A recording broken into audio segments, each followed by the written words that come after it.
galera, beleza? Como é que vocês estão? Meus amigos, hoje é segunda-feira, uma nova semana se inicia após as manifestações de ontem, que obviamente vamos falar sobre ela, mas na segunda parte do vídeo de hoje. E por que na segunda parte? Quando a gente chega lá, vocês vão entender. Eu acho que vai fazer muito mais sentido. Por quê? Né? O que é que a gente vai falar? O que é que a gente vai começar comentando? Vamos falar sobre o Lula, obviamente, tá ali a cara linda dele. E algumas movimentações que a própria imprensa aí vem demonstrando. Assim, tá bonito de ver esse desembarque.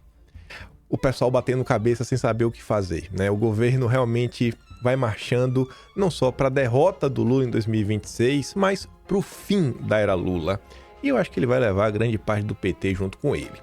Aí, para além das coisas que saíram relativas aí a derrotas do governo, tem alguns levantamentos que mostram que é difícil de falar que o Lula está trabalhando. Vamos falar assim, né? Vamos botar nesses termos. E para coroar, e é uma coisa que vai dar o alicerce para a gente chegar nas manifestações, quem apareceu ontem para criticar o Lula foi ninguém menos que a The Economist, a revista aí que tem entre os seus sócios os Rothschild. E o que eles estão falando de Lula? Bom, eu acho que eles já jogaram a toalha, eu acho que as próprias forças internacionais já não enxergam no Lula uma pessoa capaz de conseguir se reeleger em 2026. E aí que a gente vai ter que falar de algumas coisinhas. Aí a gente vai começar falando de Eduardo Bolsonaro, umas besteirinhas para chegar na manifestação de ontem. Que aí eu quero destacar algumas coisas que aconteceram, falar sobre o tamanho dela. Tem uma coisa interessante para falar sobre isso. Tem uma coisa bem interessante. Enfim, e mais algumas coisas que envolvem a direita. Então, vamos começar, que é para ter que comentar sobre tudo e vejam. Derrota no Congresso agrava a dificuldade eleitoral de Lula para 2026. E a gente já tinha comentado sobre isso. A primeira vez que eu vi alguém comentar nesses termos, principalmente, na verdade é o seguinte, não é dificuldade para conseguir uma frente ampla, uma aliança, mas a dificuldade para poder contar com o Congresso em 2026 para tentar aprovar o pacote de bondades eleitoral, do jeito que o PT adora fazer. Foi a própria turma da esquerda que reclamou sobre isso. Os próprios petistas falaram sobre isso. E eles falaram num tom de grande preocupação. Aí agora é a vez da Folha de São Paulo falar com analistas, cientistas políticos. A derrota do governo no Congresso na semana passada, com a derrubada dos decretos que aumentariam as alíquotas do IOF, indica um cenário de dificuldade para o Lula nas eleições de 26. Além de simbolizar o enfraquecimento político do governo, o episódio suscita um questionamento sobre a capacidade que Lula terá para conquistar apoio entre os congressistas na disputa pela reeleição. E, não sei se vocês notam, a gente começa hoje uma nova semana no último dia do mês. A gente encerra o mês de junho diante deste caos. E aí fica a pergunta, né? O Congresso já não está trabalhando? Será que vai entrar um tipo de recesso? Vai ter um Lula? Enfim, as relações tendem a deteriorar ainda mais. Encerra hoje, oficialmente, o primeiro semestre deste ano. Só tem agora um ano. Só tem um ano. Um ano.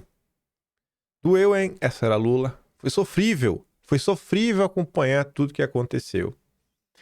A falta de articulação política do governo terá consequências dramáticas para Lula no ano que vem, diz Beatriz Rey, professora de Ciências Políticas da USP. A derrubada dos decretos do IOF mostra que os partidos estão afastados do governo, o que redundará em perda ou ausência de apoio em ano eleitoral. Tá todo mundo vendo isso, né? A recíproca é verdadeira, diz ela. A pesquisadora conta que Lula parece mais preocupado em ter um legado internacional do que em viabilizar a aprovação de pautas mais candentes. Tradução.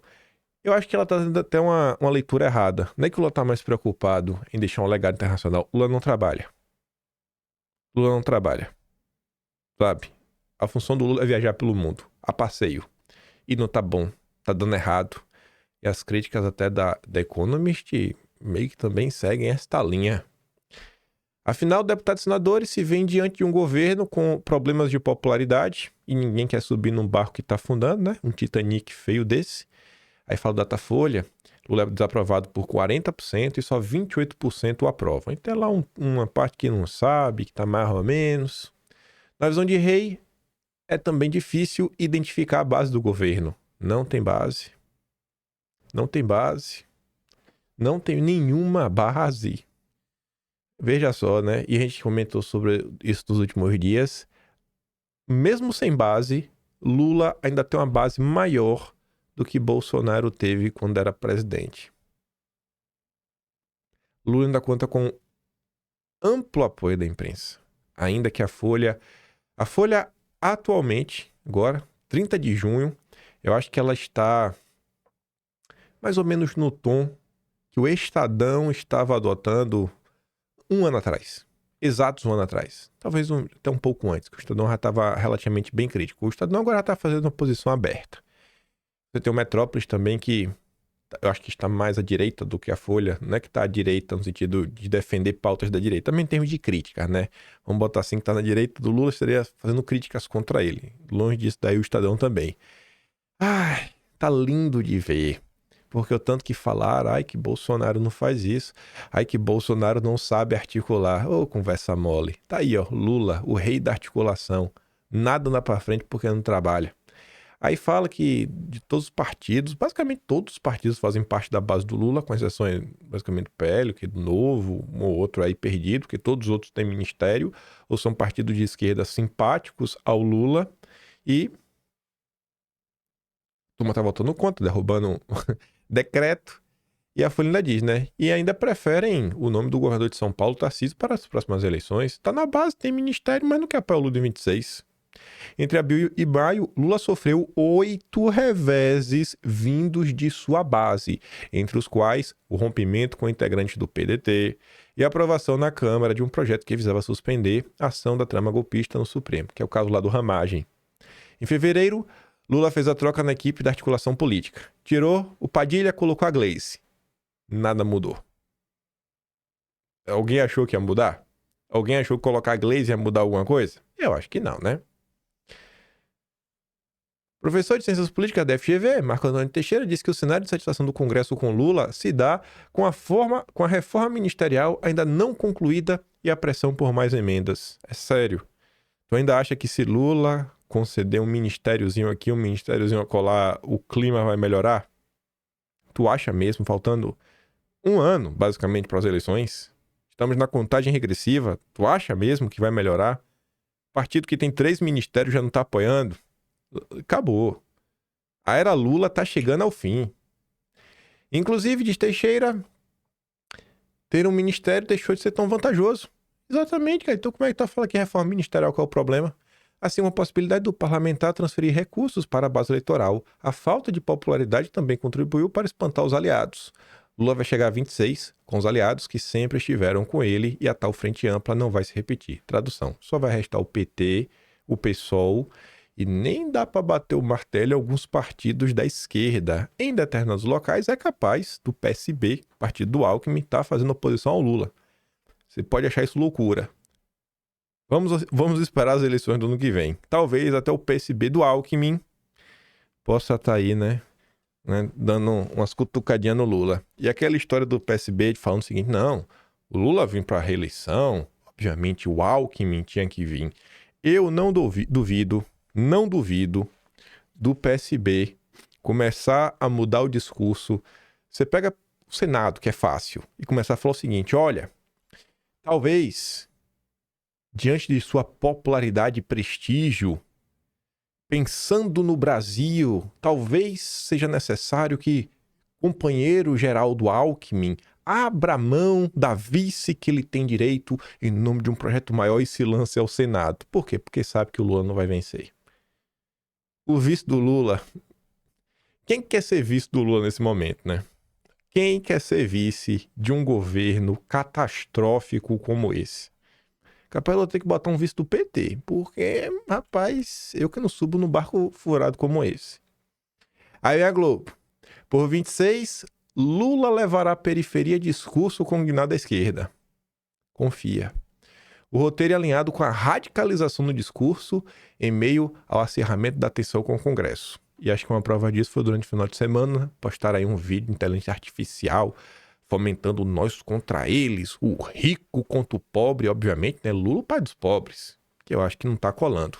Essa parada, né, da guinada à esquerda talvez ela possa colar com parte do povão. Mas as próprias pessoas de esquerda olham para isso e já estão dando risada. O Flávio Lúcio Vieira é um cara de esquerda, é um professor, se eu não me engano, na Universidade Federal da Paraíba, e diz, ou seja, genuíno que é um descolamento de Lula e do PT para o centro, né? Sendo irônico. E o Milka responde, também um perfil de esquerda. Ai, que preguiça, o mesmo papinho de sempre quando chegam as eleições. Lula quer dar uma guinada à esquerda. Ao mesmo tempo, Lula quer dialogar com os evangélicos. Como solucionar essa questão? Resposta: não tem como. Estamos diante de uma questão impossível de ser resolvida. Evangélico, o ministro da AGU tenta diálogo com o segmento, mas enfrenta barreiras ideológicas e críticas ao Planalto. Líderes do segmento veem a iniciativa do ministro como esforço pessoal, né? Não é do governo, é dele, é o Messias, não consegue ver o Lula e criticam a falta de empenho da gestão do Lula, né? E aí falaram com o Hernandes, né? Um aí que é ele falou de duas igrejas grandes aí. Nenhum dos dois botaram fé no Lula. E outro foi o Rodovalho, um nosso desse. Também é um cara grande aí. Ninguém tá botando fé no Lula. Pegar a matéria na Folha e tu vai entender. Aí vem o Lauro Jardim. Já tá virando piada. Governo só tem para se agarrar em programas tipo Minha Moto, Minha Vida, Meu Vale Gás, Minha Vida. Aí o corpo da matéria só tem um parágrafo que é só pegando a manchete e expandindo um pouquinho. A propósito das medidas que Lula vem lançando para alavancar sua popularidade, um especialista em marketing político comenta: o governo parece que só tem para se agarrar nestes novos programas do tipo Minha Moto, Minha Vida, Meu Vale Gás, Minha Vida, Minha Isenção de Imposto de Renda, Minha Vida, né? Uma repetição do passado de coisas que estão meio anacrônicas. Só abrindo um pequeno parênteses, já que estamos falando de programas sociais, fico feliz de ver que o Felipe Barros anuncia que hoje estará protocolando um decreto para tentar resolver a questão do BPC. Foi para cima lá do decreto do Lula, que atinge no final do dia os mais miseráveis, né? Então, parabéns, Felipe. Parabéns mesmo de coração. Ele acabou vendo aí, principalmente, essa postagem do Eric. O Eric botou lá um recorte lá do que a gente comentou ontem. Valeu aí, Eric. Chamou a atenção do Felipe Barros e tá ali. A postagem completa do Felipe Barros eu trouxe com 2 comentários, só para fazer também uma leve ponderação. O Felipe comenta o seguinte, ó: se é para tirar o orçamento do pobre, Lula e Haddad não tem vergonha de colocar a tesoura para trabalhar. O decreto presidencial que dificulta ainda mais o acesso ao BPC é mais um golpe petista contra a população que eles ainda têm coragem de dizer que defendem. Vou oficializar já neste começo de semana um PDL para derrubar esse assalto aos bolsos de quem mais precisa. Aí, gente, eu fui ler os comentários que o Felipe recebeu e confesso para vocês que eu fiquei bem triste lendo essas 2 coisinhas. Ambos perfis de direita. Aí eu tenho um costume de olhar, né? As pessoas seguem, que elas compartilham, tentar entender um pouco a visão de mundo. Aí quando você vê, normalmente por onde as pessoas se informam, né? Os deputados que elas gostam, aí você fala, entendi, porque um discurso nesse tom. A Flor fala assim, ó: a direita deveria defender emprego, dignidade e corte dessas muletas que mantém um povo dependente. E o Bernardo dobra a meta. Direita no Brasil? Onde? Esses deputegues só pensam em seus likes e acabam praticando a empatia da esquerda. São os tapados de primeira. Um discurso muito amoroso, né? Muito educado, muito empático, como ele coloca. Talvez não faça sentido na cabeça de vocês, mas ambos os discursos, eles se encaixam muito numa lógica liberal do Estado mínimo, que o governo não tem que fazer nada, que esse tipo de programa aí só serve como muleta para o povo ficar, né, mal acostumado, não querer trabalhar. Mas se você ainda não entende o que é o BPC, um breve resumo. O BPC se chama Benefício de prestação continuada. É um direito garantido pela Constituição e faz parte da assistência social. O BPC, ele paga um salário mínimo para, veja as opções, idosos com mais de 65 anos, sem renda suficiente para viver. Ou pessoas com deficiência de qualquer idade em situação de extrema pobreza. Em ambos os casos, a renda per capita da família dessas pessoas deve ser inferior a 1/4 de salário mínimo. Então, assim, o BPC é o benefício dos miseráveis. É o benefício da dignidade humana. Quando a família é extremamente pobre, tem uma pessoa portadora de necessidades especiais, a renda per capita dessa família é inferior a 1/4 de salário mínimo por pessoa, e aí ela tem direito a um salário mínimo. Ou então idosa acima de 65 anos. Aí você lê esse comentário aqui da Flor de novo, né? Defender o emprego. A dignidade. Não é defender a dignidade do BPC? Cortar essas muletas. Talvez, senhora Flor, que é uma senhora, as pessoas que estão recebendo o BPC são as pessoas que infelizmente têm que usar muleta todos os dias. Não porque elas querem. Então, isso existe, gente, na direita. Isso existe. A direita, ela vem caminhando para trás. Parte da direita vem caminhando para trás. Parte da direita vem caminhando para trás.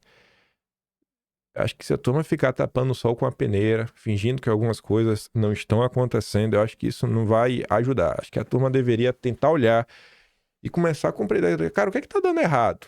Tem algumas coisas dando errado, né? Enfim, né? Às vezes, a linha que alguns estão seguindo, eu acho que tá dando errado. Aquele discurso de ficar lavando a alma demais, ficar gerando indignação demais nas pessoas. Às vezes a pessoa fica com a amígdala capturada e não consegue pensar com um pouco mais de calma na hora de falar, né? Tá reagindo muito. Tem que respirar um pouquinho. Falo na boa, porque, sei lá, eu acho que pelo histórico, né, de tudo que já comentamos ao longo dos últimos anos, eu acho que eu quero ver a direita dar certo, né? Tenho essa leve impressão. Mas vamos voltar. Como nota ao Columbre, Planalto enviou só 7 projetos de lei ao Congresso. Nenhum aprovado. 7. Só 7. Em todo o primeiro semestre. Você tá entendendo? Quando eu falo que o Lula não trabalha, eu não tô fazendo piada, não tô sendo irônico, não tô fazendo só... o Lula é preguiçoso. Não, é uma constatação. O Lula não trabalha. É um governo que não tem projeto. Não é possível que só teve 7 projetos para mandar em todo este tempo. Não tem nada. Tem 40 ministérios.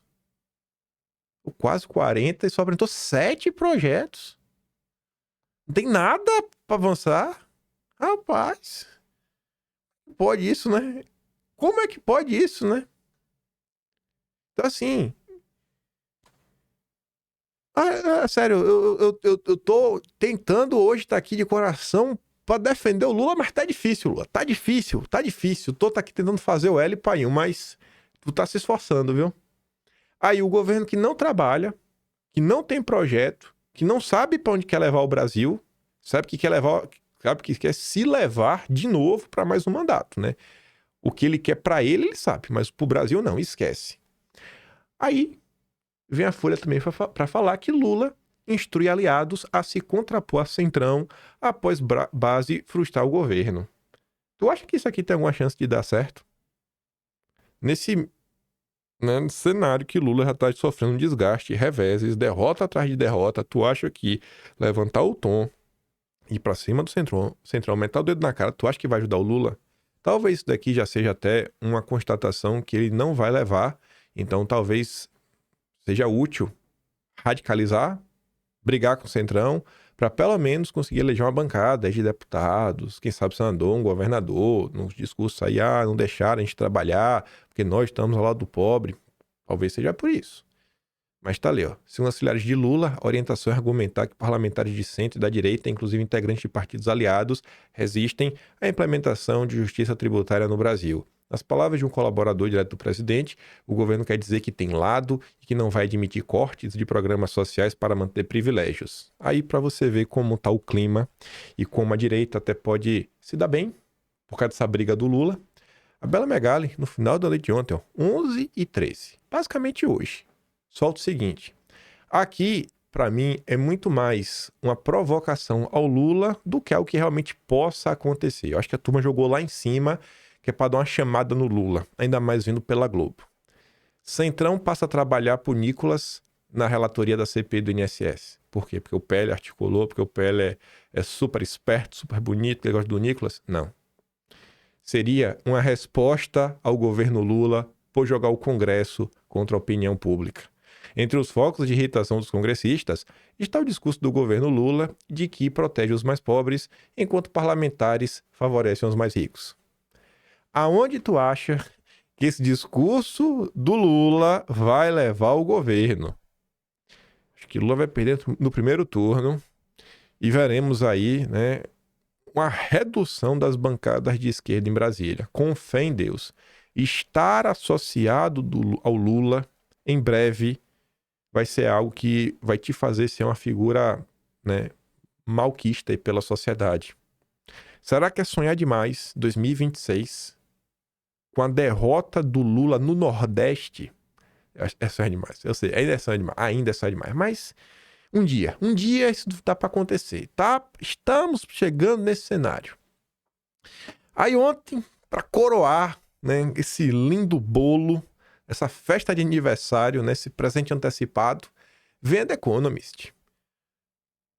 Uma imagem até sugestiva, né? Lula parecendo que é festa, né? Com balão, parecendo uma criança segurando um balão e alguém assim, ó, um engraçadinho com a mão laranja, inclusive, né? A mão laranja e não sei se aqui é sombra ou se é porque o Trump se bronzeia, né? Pertinho aqui, ó, de acabar com a gracinha do Lula. Vou furar o teu balão.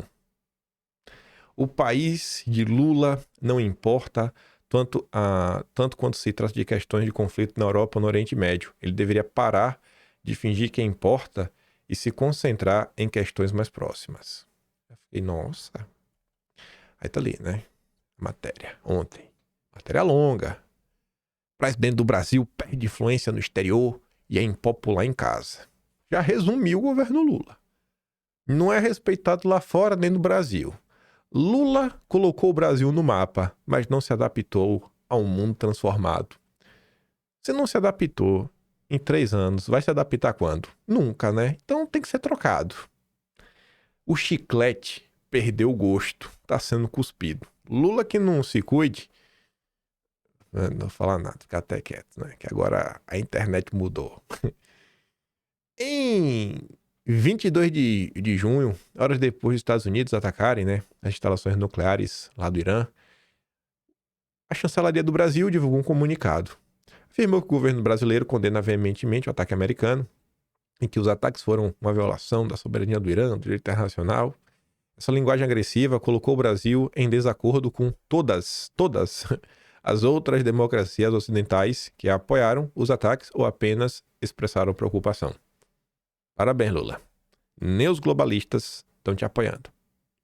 A amizade do Brasil com o Irã deve continuar nos dias 6 e 7, quando o BRICS, um grupo de 11 economias, incluindo Brasil, China, Rússia e África do Sul, realiza sua cúpula anual no Rio. Que a gente já sabe que o Xi não vem, né? Humilhou o Lula também. Então, assim, as humilhações estão se avolumando. Os diplomatas brasileiros estão tentando contornar o problema, concentrando a cúpula em temas inócuos. Cooperação, imunizante, saúde, transição para energia verde, para ver se agrada o Macron, manutenção do status de nação mais favorecida como base para o comércio internacional, no qual os países tratam todos os membros da OMC igualmente. Eles querem evitar discussões sobre um assunto que o Trump particularmente detesta, que é o esforço da desdolarização. Os diplomatas brasileiros provavelmente prefeririam que os iranianos também ficassem em silêncio. Estamos em um momento de contenção de danos, mas mais do que de criação de novos instrumentos, afirma um diplomata brasileiro sênior. O papel do Brasil no centro de um BRICS expandido e dominado por um regime mais autoritário faz parte da política externa cada vez mais incoerente de Lula. Ele não fez nenhum esforço para estreitar laços com os Estados Unidos desde que Trump assumiu o poder em janeiro. Não há registro de que os dois se tenham encontrado pessoalmente, tornando o Brasil a maior economia cujo líder não apertou a mão do presidente americano. Em vez disso, Lula corteja a China, se encontrou com Xi, né? 2 vezes no ano passado. Aí a Economist fala aqui, inclusive. Cadê? É ali? Ele fala também do Milei. Mas enfim. Então, a mais do Lula tem sido a alternativa de tirar proveito da perda de confiança do mundo, dos Estados Unidos, como parceiro comercial. Se aproximou da Europa, expandiu os laços comerciais, em massa visitou o Japão, né? Para a questão, ver se ampliava o mercado de carne bovina brasileira. Seus ministros têm se reunido com burocratas chineses para discutir maneiras de aumentar importações agrícolas brasileiras. Mas isso vem acompanhado de esforços grandiosos que superam em muito o peso do Brasil no cenário mundial. Em maio, Lula foi o único líder de uma grande democracia a comparecer às comemorações em Moscou. Eita, Lula. Valeu a pena, Lula. Lula, e o pior é o seguinte, Lula, ele foi eleito pela Frente Ampla, não pela esquerda. A esquerda foi, né, é o gado que vai junto. Só que Lula, ele também não...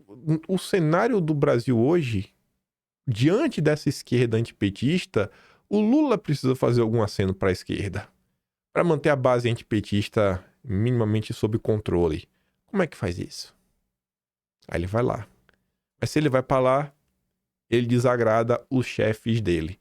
Lula tá numa situação que simplesmente não tem como. Não tem como. Gente, tudo que aqui a The Economist está falando, você não precisa nem entrar no mérito. Fala assim, não, o Lula tá certo ou tá errado em falar o que ele falou sobre o Oriente. Você não precisa entrar nesse mérito, você tanto faz. A constatação é, Lula é o queridinho dos globalistas. Lula não foi eleito presidente à toa, só porque ele é extremamente popular e porque erraram, né, no processo dele aí ao longo dos anos. Pelo amor de Deus. Pelo amor de Deus. Lula foi eleito com a missão. Talvez ele cumpriu parte dessa missão, mas, assim como o chiclete que perdeu o gosto, tá sendo cuspido e tá todo mundo vendo. Tá todo mundo vendo. Enfim, Lula, segundo Economist, aproveitou a viagem para tentar convencer Putin de que o Brasil poderia, né, mediar, né, apaziguar o conflito lá com a Ucrânia, seu grande pacificador. Nem Putin lhe deu ouvidos. Também há pouco pragmatismo mais próximo. Aí sim, né? Lula não conversa com o Milei por diferenças ideológicas. Lula está sendo escorraçado. E aí a Economist relembra a hipocrisia que, quando assumiu o cargo pela 3ª vez, Lula abraçou o Maduro, apesar do país ter se tornado uma ditadura de pleno direito. Tendo liderado a missão da ONU para estabilizar o Haiti, após um terremoto que devastou o país em 2010, o Brasil agora se mantém em silêncio enquanto o Haiti se transforma em um inferno governado por gangsters. Cadê o Lula?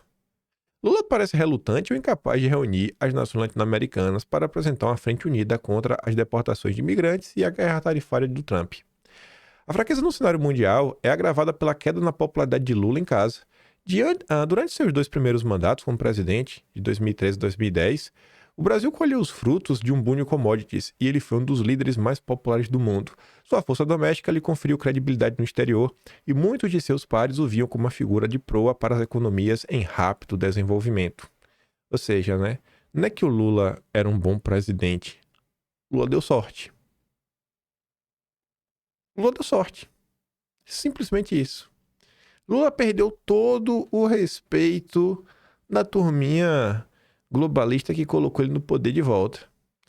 Agora, porém, Lula está cada vez mais impopular no Brasil, o país se inclinou para a direita, e por estar inclinado à direita, o sistema sabe que para se preservar tem que, né, ir um pouco à direita, né, a linda direita permitida, sensata. Muitos brasileiros associam seu partido à corrupção, devido a um escândalo que o levou à prisão por mais de um ano. Por que será, né? Por que será que o PT é associado à corrupção? Ele construiu o partido com apoio de sindicatos, católicos com consciência social e pessoas pobres que recebiam esmolas do governo. Mas hoje, o Brasil é um país onde o cristianismo evangélico está em expansão, onde o emprego na agricultura e na economia informal está crescendo rapidamente e onde a direita também oferece esmolas. O mundo mudou. Os índices de aprovação pessoal de Lula giram em torno de 40%, apenas 28% afirmam aprová-lo. Em 25 de junho, o Congresso o humilhou. Palavra do Economist. Humilhou ao rejeitar um decreto que ele havia aprovado para aumentar novos impostos. E aí faz questão de contar para o mundo que essa foi a primeira vez em mais de 30 anos que derrubaram um decreto executivo. Parabéns, Lula. Parabéns, parabéns. E aí, o grande finale. Enquanto isso, o movimento MAGA, ou seja, a turma do Trump, está intimamente alinhado com a extrema-direita, liderada por Bolsonaro. Aí diz que Bolsonaro provavelmente será preso em breve por supostamente planejar um golpe para permanecer no poder. Ele ainda não escolheu um sucessor para liderar a direita, mas se o fizer e a direita se unir a essa pessoa antes das eleições de 26, a presidência será deles. Ou, né? Será que se Bolsonaro escolher o Eduardo, a direita vai se unir em torno de Eduardo? Será? Será que vai? Ou será que cada um vai lançar seu candidato? E no segundo turno, quem sabe? E aí? Como é que vai ser, hein? Como é que vai ser? Ou vão emplacar um discurso que Eduardo é um cara muito radical e que, por mais que o Lula seja ruim, ele tem que fazer o L no segundo turno porque Eduardo não quer dialogar, não quer articular, é intransigente. Eu já vi esse filme, viu? Eu já vi esse filme. Aí vamos falar do Eduardo. Uma coisa que você consegue inferir nesse texto é que o mundo mudou. Tá meio óbvio que o mundo mudou e muito. A gente comentou ontem sobre um monte de coisas, se vocês estavam aqui ontem. E aí Eduardo traz aqui uma notícia que eu acho que é a cara desse novo mundo e que tem a ver, inclusive, com Lula, né? Sendo criticado aí pela The Economist por causa dos seus posicionamentos internacionais. Embraer perde contrato bilionário para Airbus. Geopolítica tem papel importante. Até da Bloomberg. A política de venda de aeronaves foi exibida em sua plenitude no mês passado, quando Trump, em turnê pelo Oriente Médio, ajudou a trazer para casa o maior pedido de aeronaves de grande porte da história da Boeing. Aí veja o segundo parágrafo. Além disso, uma visita de Lula a Moscou em maio para comemorar, né, os 80 anos do fim da Segunda Guerra foi mal recebida na Polônia, um país que é crítico ferrenho da invasão da Ucrânia pelo Putin. Então, independente aí de qualquer coisa, a forma como o presidente, o líder de uma nação, se posiciona, diz, fala, pode trazer impactos para empresas que geram muitos empregos. Estamos falando de quê? De bilhões. Um contrato bilionário. Talvez, se fosse outro presidente, outro tipo de comportamento, que entende que o mundo hoje não se dá apenas na lógica do que é mais barato, mas a pessoa é teu aliado, a pessoa você pode confiar. Tu já pensou? Tu faz um avião, o cara vai lá e coloca um dispositivo, vai lá e derruba teu avião. Então tem que estar muito certo de quem tu tá comprando as coisas. Tu tem que estar muito certo de quem tu tá comprando. Ainda que existam compliance, regras que mostram que a empresa é independente, o povo tá ficando ressabiado. E Eduardo, eu acho que demonstra que está entendendo os desafios da nossa era. E Eduardo diz, não é só sobre falar besteiras. As falas do ocupante da cadeira presidencial brasileira têm impacto. Aqui um deles, a perda de um contrato bilionário que ainda vai trazer muita dificuldade para a Embraer fechar negócios com outros países. Pegue um gancho no que Eduardo falou. Fechar negócios, percepção, né, até para gerar investimento. A turma que adora falar dos investidores internacionais. Quando os investidores locais estão preocupados, imagine os internacionais. Faria Lima começa a medir risco PCC em investimentos. Infiltração do crime organizado em diferentes setores preocupa investidores, empresários, gestores de fundos e economistas no coração financeiro do Brasil. Aí Renato comenta, todos esses anos, CVM, Banco Central, Febraban e outras autarquias que estavam concentradas na agenda ESG, diversidade e sinalizações, né, reputacionais. E aí ninguém percebeu o PCC abrindo fintech, o PCC disputando a licitação, o PCC investindo em fundos, vocês não perceberam? Todos esses anos, né? Tava ocupado, né? Tava ocupado lá com a agenda verde. Agora, subitamente, a Faria Lima, de surpresa, o crime se sofisticou, passou a operar dentro das regras, contaminando as cadeias do mercado financeiro e ameaçando as margens do próprio centro financeiro que o ignorou por tanto tempo.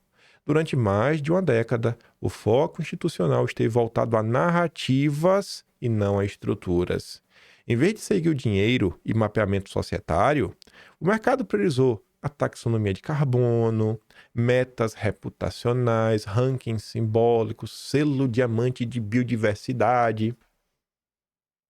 Enquanto isso, o crime aprendia a operar com contrato, CNPJ, parecer jurídico, acesso a concessões públicas. O resultado é o que se vê agora. Capital marginal não confronta, mas o sistema apenas se adaptou o suficiente para participar dele.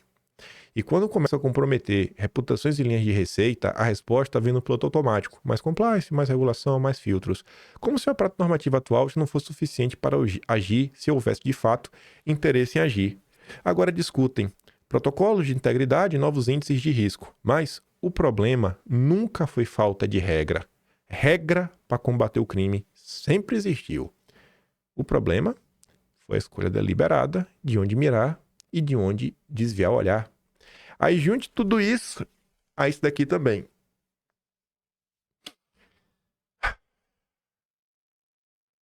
Luciano Costa. Se eu não me engano, trabalha assim, eu não vou falar o nome nem para nem fazer propaganda, mas trabalha aí numa empresa do mercado financeiro brasileiro. O governo já admite que o primeiro comando da capital, o famoso PCC, está fortemente infiltrado em postos de combustíveis e que há grande problema de sonegação no setor. Deputado da base do governo pede investigação sobre Vibra, Energia, ex-BR Distribuidores sobre outro tema, preços que, segundo a lei, são livres. Esqueça o fato que isso daí está vindo do Boulos e pare para ver o que o cara está falando e, inclusive, pare para ver o que a Folha de São Paulo também está pontuando. Antigamente falava que não, tem que olhar aí essas questões, as empresas, até as privatizações, né? Porque tem países que têm interesses outros. Aí deixa de ser uma estatal brasileira para ser uma estatal chinesa, né? Porque que vai ser o dono é o governo de outro país. Aí depois começa a se questionar também, cara, ó, aí você vai vender para BlackRock? Todo mundo vendo o tipo de agenda que eles colocam.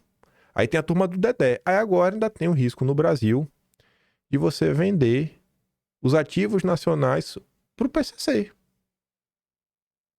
Então, assim, diante de um cenário como esse, a gente tem que...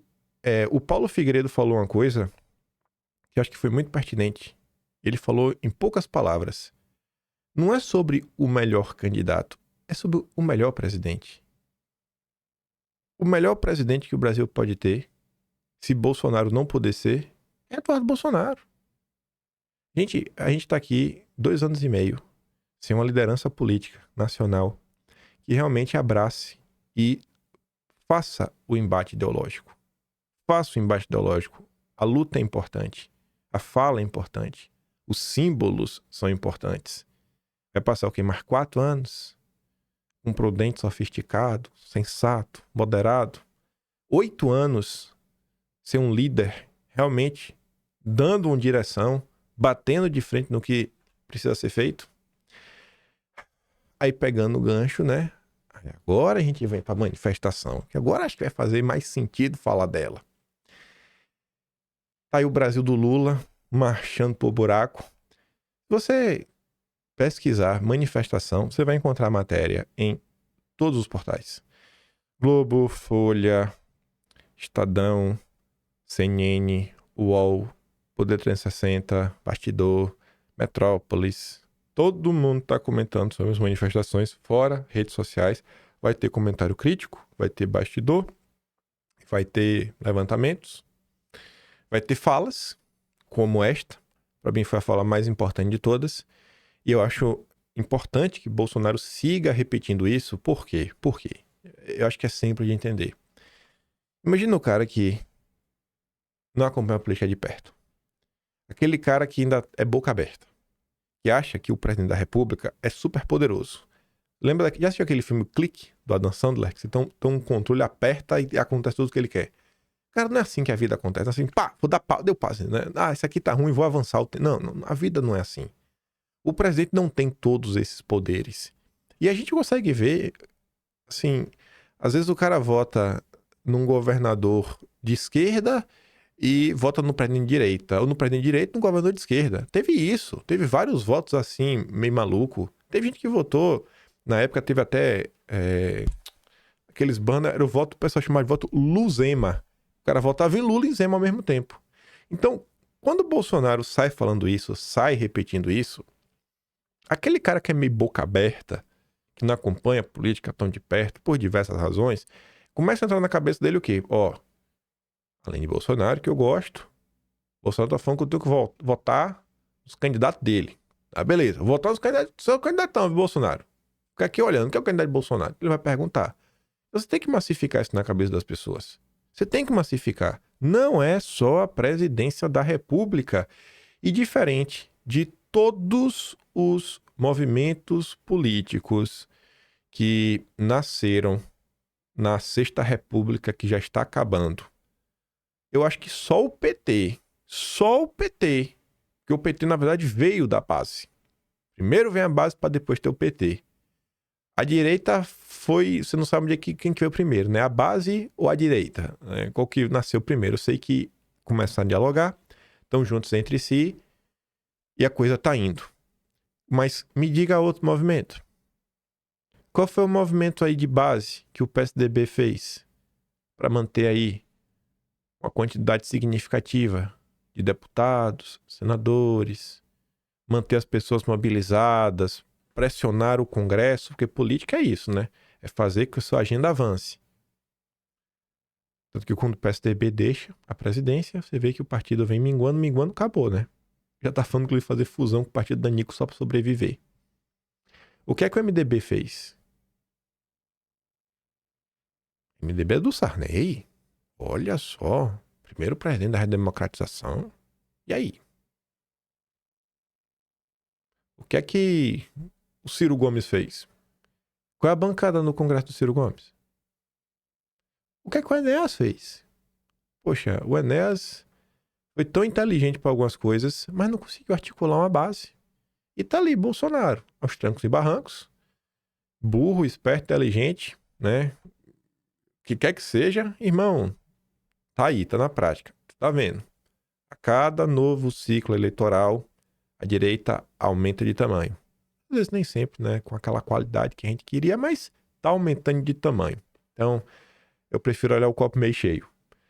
O Mário Frias coloca, né? Me dê 50% da Câmara e do Senado, que eu mudo o destino do Brasil. Essa frase é simples de entender.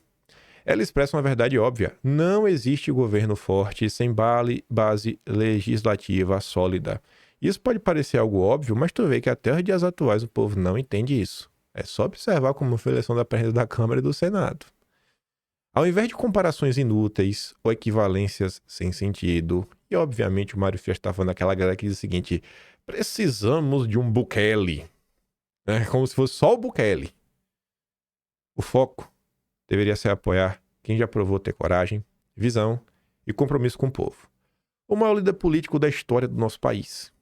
Desgastar a imagem de Bolsonaro com ilações, mentiras ou dúvidas só nos afasta do objetivo de reconstruir o Brasil, devolver a esperança ao povo e retomar o caminho da ordem, do progresso e da prosperidade.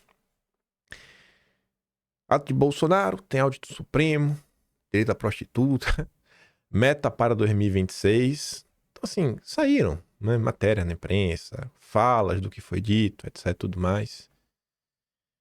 Enfim, né? Aí vem isso aqui. Esse áudio não é sobre as manifestações, mas eu acho que se encaixa nesse contexto. Curioso esse vídeo do Fabiano Lana, que torce pela prisão de Bolsonaro todos os dias no Estadão. Um cara que torce pela prisão de Bolsonaro. Não estou aumentando. Não estou aumentando mesmo. Ele realmente torce. Pega lá os textos, quando ele começa a ler, você vai entender. Um cara que, assim, não é que ele é crítico a Bolsonaro, ele realmente odeia Bolsonaro. Então, assim, vamos ver uma pessoa que odeia Bolsonaro tem a falar sobre a direita. E ele vai falar bem. A análise dele é muito boa para a direita. Por isso que eu estou frisando.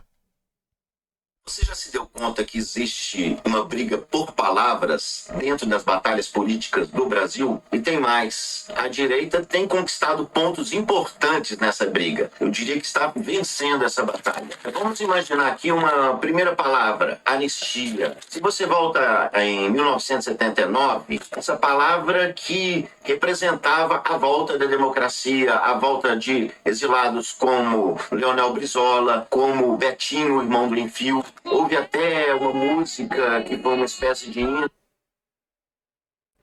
Música não pode dar play. 2024, 2025, a anistia virou uma palavra da direita.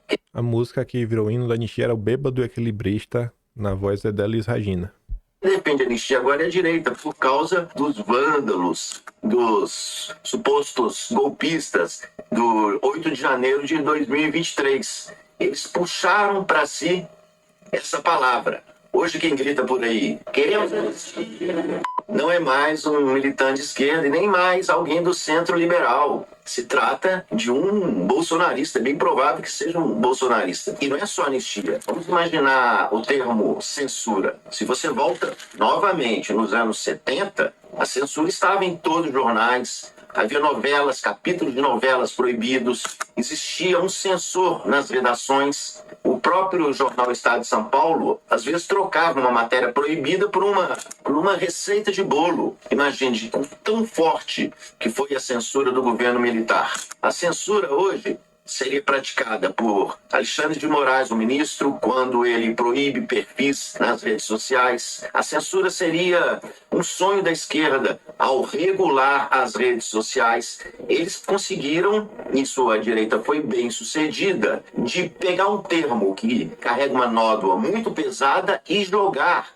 hoje para o outro campo político. Hoje o censurador, o considerado censurador que quer proibir, está na esquerda. E tem mais, a direita conseguiu matar dois coelhos com uma cajadada só. Ela conseguiu outra expressão cara à esquerda, liberdade de expressão. Hoje quem fala liberdade de expressão tende a ser um bolsonarista, um direitista. A esquerda está assim, tudo bem, é liberdade de expressão, mas, eles falam, não, queremos liberdade de expressão, ponto. Então existe a disputa da guerra das mentes, ela envolve também a disputa por palavras. Então é possível ver que parte da militância de esquerda ou mesmo da classe política, ela tem confiado nas instituições para resolver nossos problemas. Espera-se que em algum momento o judiciário decrete a prisão de Jair Bolsonaro. As questões vão estar resolvidas? Não sei, porque eu vejo a direita mais vocacionada, trabalhando mais para resolver,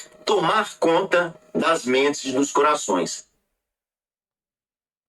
A direita está tomando conta das mentes e dos corações. E eu acho que manifestações como a de ontem ajudam nesse processo. Quando você, politiza as pessoas, que é também uma pauta que eu falo, que é de importância, tem que politizar o povo, tem que explicar o que está acontecendo, por onde vai, por onde não vai, não dá para ficar assim, no Deus dará, deixa lá o cara se virando, não. Tem que parar e explicar com calma. Ninguém nasceu sabendo tudo. E tá ali. Isso foi na manifestação ontem. E eu acho que complementa o vídeo aí do Fabiano Lana. Aqui também é um vídeo. Os garis, todos ali, feliz, contente, sorridente, esperando o Bolsonaro chegar. E aí, pra quem aí diz que a direita, sei lá, representa as elites, não acho que o gari faz parte da elite, né? O gari também é um cara mais humilde na sociedade. E o cara feliz da vida, Bolsonaro deu pra ele uma medalha dos 3 Is. Então eu acho que dá pra falar que a direita ela vem crescendo cada vez mais entre as pessoas. As pessoas estão cansadas do que tá acontecendo. E eu acho, gente, sei que é repetitivo, que se nós tivéssemos um projeto de país organizado, com algumas pautas mais concretas para entregar para as pessoas, mostrando um cenário otimista de futuro, que a gente possa vender um sonho, sabe, do Brasil que nós queremos. A gente ter isso e seguir nesse trabalho de politização das pessoas para entender o que está acontecendo e deixar de falar bobagem, falar abobrinha, jogando para trás. Rapaz, a direita ia voar. Voar. Os 50% no Senado é bem provável. O na Câmara é difícil. Na Câmara é difícil. 50% na Câmara é muito difícil. Mas nunca se sabe, né? Nunca se sabe. Ainda tem um ano. É pouco tempo, mas ainda tem um ano. E com a capacidade de comunicação que a direita tem, é um momento aí que eu espero que apareçam lideranças, não para liderar, ser o líder de movimento nem nada, mas liderança no sentido de, cara, fazer esse papel, sabe?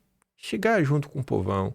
As pessoas comuns muitas vezes enxergam influenciador, jornalista, de um jeito, deputado, eles dizem, oh, cara, deputado, cara é político, o povo tem, sabe, essa admiração. Não dá só para ficar lacrada. É importante lacrar, mostrar o que o governo está fazendo. Isso ajuda com todo o desgaste do governo Lula. Mas também a gente tem que politizar, tem que acreditar que as pessoas conseguem ser minimamente politizadas sobre o que se passa nesse país. A gente não pode achar que isso é impossível. Não podemos achar que isso é impossível. Carlos Bolsonaro ontem escrevia que em 2018 a direita nacional se consolidou com a eleição de Bolsonaro. Foi o primeiro grande passo da direita brasileira na institucionalização de sua força, mas logo aprendemos que não basta ganhar a presidência. Eu realmente aprendi depois que o Bolsonaro chegou. Eu fui uma pessoa que fui sendo politizada. Quando ganhou, eu fiz foi festa. Era nova era. Quantos de vocês aí também não era nova era? Eita, agora vai. Não é só o presidente. O presidente não é um ser todo poderoso. Não se constrói um país só com a cereja. É preciso o bolo inteiro. Base parlamentar, presença nas universidades, nas escolas, nos conselhos, na mídia, nos sindicatos, no poder judiciário. Em 2022, elegemos a maior bancada conservadora da história recente. E aí outro ponto. O pessoal deixa, muitas vezes, a ira tomar conta. Cadê o Congresso mais conservador da história? Cara, é o Congresso mais conservador. Foi uma conquista significativa, mas insuficiente frente ao peso das estruturas ainda dominadas pela esquerda e por um sistema que atua de forma coordenada para se proteger e se perpetuar. É a maior. Agora, é 50%? Não. Agora, em 26, o objetivo é claro. Ocupar mais espaços. O tempo da ingenuidade passou. Não basta só reagir. É preciso construir, planejar, disputar espaço. Cada narrativa. A reorganização das forças conservadoras é fundamental, mesmo que lenta. Ocupar os espaços orgânicos da sociedade é um dever de todos que não se renderam. A vida política não é feita de atalhos. É luta, constância, sacrifício. E mesmo quando tudo parece contra, desistir jamais será opção. Hoje estarei mais uma vez com todos às 14 horas na Avenida Paulista, por liberdade, por futuro e pelo Brasil. Aí, ontem se comentou sobre a quantidade de pessoas. Tem menos gente, tem mais isso, tem aquilo outro, pipipi, popopô. O Vanguard comenta o seguinte, vamos lá. Antes que comece a falar, né, sobre a quantidade de pessoas que estavam nas ruas, vamos aos fatos.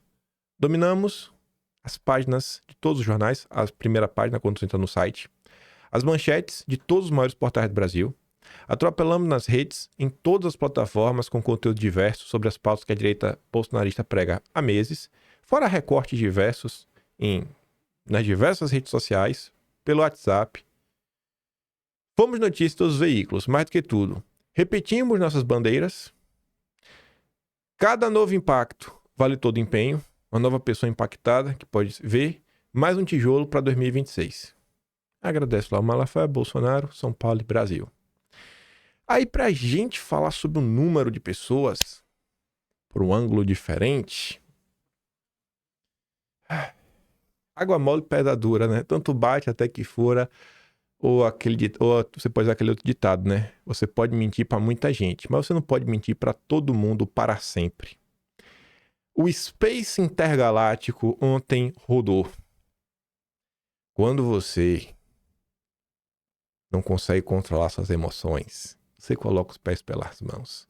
Você tem que ser frio e calculista. Em alguns momentos, quando tem alguma coisa que você está meio chateado, é melhor você ficar quieto. Porque às vezes você pode se empolgar demais para fazer a sua crítica e você toma um olé, que foi o caso aqui do Space Liberdade. Muitas vezes eu fico chateado com algumas coisas na direita, mas eu respiro. Respiro, dou 2 dias, 3 dias pra eu ver o desenrolar. Às vezes eu tô errado, às vezes eu tô mais certo do que eu imaginava. Às vezes eu chego à conclusão que eu não preciso falar daquele assunto. Mas o Space, claramente, né, isso não é de agora, já tem mais de um ano, ele trabalha ativamente para destruir a figura de Bolsonaro. Não só o Spaces. Toda uma turminha bonita, cheirosa e maravilhosa. Olha a imagem que eles pegaram, né? Urgente. Imagens aéreas de drone mostram a quantidade de pessoas na Paulista. É sério, gente? Só tinha isso daqui? Só tinha isso daqui, pessoal? Só isso aqui, gente? Nada mais? Depois pagando pedágio pro Pablo Hortelado, que a gente comentou no vídeo ontem, porque o levantamento da USP quem faz é o Pablo Hortelado, aquele que estava defendendo a decisão do Supremo de censurar as redes sociais. É sério? É sério, Spaces? Tá nesse ponto, irmão? Vou dar uma dica pra vocês, cara. Quando vocês, assim, ó, eu sei que vocês querem destruir Bolsonaro, mas vai na manha. Porque quando se perde na curva, pra depois se reencontrar ficar difícil. Aí o Paulo Figueiredo já mete logo a sirene, né, tirando onda, porque todas as postagens do Space, né, sirene urgente, urgente. Você precisa pensar bem nos perfis que seguem pra vocês consumirem notícia. Né? Ser antipetista é fácil. E eu tô falando pra vocês, o antipetismo hoje é um problema talvez maior do que o petismo. Porque o antipetismo, ele tá destruindo, ele age dia sim, dia também para destruir a direita. Faça um exercício mental, me diga uma coisa, uma única coisa que a esquerda, a Globo, a imprensa em geral e o judiciário fez. Uma coisa que essa turma fez, que fez o Bolsonaro perder algum tipo de apoio. Do povo falando, não, eu vou deixar de apoiar o Bolsonaro porque a Globo disse isso, porque o judiciário fez isso, porque o Lula fez isso. Agora pense, porque você acompanha a rede social. Uma coisa que você viu o povo ficar chateado com o Bolsonaro porque algum intergaláctico andou falando, algum prudente sofisticado, alguém que gosta de acelerar, e tu fala, cara, isso aqui é narrativa, isso aqui é mentira.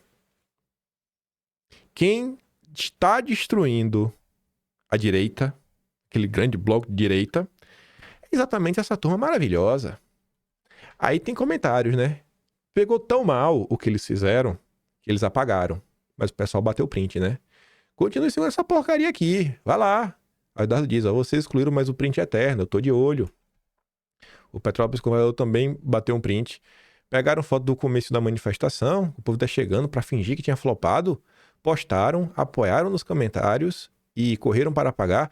É sempre a mesma página. Vive dando palco pra Intergaláctico. Transforma qualquer espirro em urgente e força a barra na manchete para empurrar a narrativa. Cai quem quer, mas o povo cai. Aí eu quero relembrar, porque ontem tinha uns comentários assim, ó, tinha um comentário lá do comentário do Paulo Figueiredo. Olha, o Kim Paim tá falando desse perfil aí há tempos. Eu nem vou pegar nada desse ano, porque esse ano é esse ano, né? Recente. Eu vou pegar só coisa do ano passado, que já chegou na metade do ano. Vamos lembrar do ano passado. Lembra do Pablo Marçal? E eu não vou lembrar o apoio do Space ao Pablo Marçal, que o Space é livre para apoiar quem eles quiserem. Estavam lá fechados na campanha do Pablo Marçal, mas em setembro do ano passado, setembro, você teve outubro, novembro, dezembro, ou seja, 3 meses, e janeiro, 4 meses antes da eleição da presidência da Câmara, antes mesmo do cobrão da Índia, do Marcel Van Hatten se anunciar candidato, eu resolvi relembrar como fez desculpa e falei, ó, pode apostar que o Novo vai lançar candidato e vai embaralhar tudo. Eu sei o dia que eu fiz esse vídeo. Sabe qual foi o dia? Pesquise o dia que Flávio Bolsonaro foi no Cláudio Dantas ano passado, em setembro. Eu falei antes do Flávio Bolsonaro falar de eleição da presidência da Câmara. Foi no mesmo dia, de manhã cedo. Vá lá e olhe, eu falando, o Novo vai lançar candidato e vai embaralhar tudo só para criar confusão. Vai lá. E aconteceu. Quem é que ajudou a levantar a narrativa? Esse rapaz aqui, o Ricardo Martins, era o pastor amigo do Oswaldo Eustáquio, que aloprou em 2022. Aloprou em 2022. Junto também com a turma do Sererê.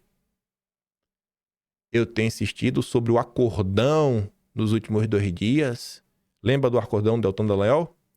Os deputados do governo estão denunciando isso agora nos corredores da Câmara e do Senado. A mesma negociata maligna está acontecendo, usando os presos como moeda de troca para o ministro continuar lá. Os deputados de oposição começaram após 2 dias a denunciar um acordo. Eles sabem que para que o povo seja anistiado, o ministro continua na corte. Repito, não há negociação com o ditador. Qual o vídeo que ele está se referindo, o Ricardo? O do Marcel se anunciando candidato da presidência da Câmara. E vê que tem uma marca d'água? Olha qual é a marca d'água. Space Liberdade. A parceria do Marcel candidato é com Space Liberdade.